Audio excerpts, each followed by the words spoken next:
Proses mekanisme restoratif justice telah selesai kami laksanakan. Polisi keluarkan SP3 dan hentikan kasus KDRT Rizky Bilar terhadap Lesti Kejora. Polisi resmi menghentikan kasus kekerasan dalam rumah tangga KDRT dengan terlapor artis Rizky Bilar. Kasus yang dilaporkan penyanyi dangdut Lesti Kejora itu berakhir damai dengan proses restoratif justice. Dengan demikian polisi telah mengeluarkan surat perintah penghentian penyidikan SP3 untuk kasus itu usai Lesti Kejora mencabut laporannya. Dan pada malam hari ini kami bersama Sekjen MUI selaku tokoh agama yang beliau melihat proses perdamaiannya seperti apa, dan alhamdulillah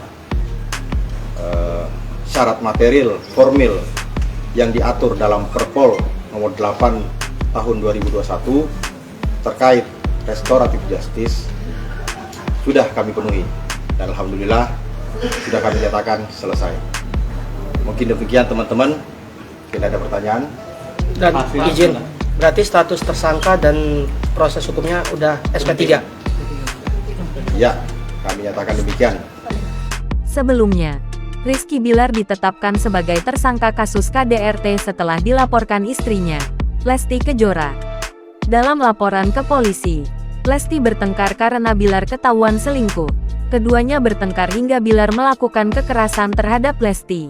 Akibatnya, Lesti mengalami luka di leher dan harus menjalani perawatan di rumah sakit.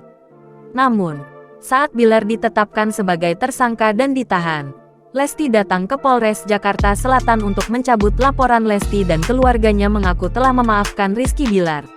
Lesti Kejora beralasan, ia mencabut laporan demi sang anak dan ingin memperbaiki rumah tangganya.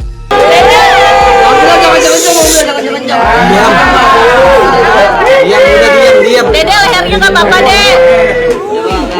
Dede lehernya gimana, Dek? Jangan lupa subscribe, share, komen, dan like ya.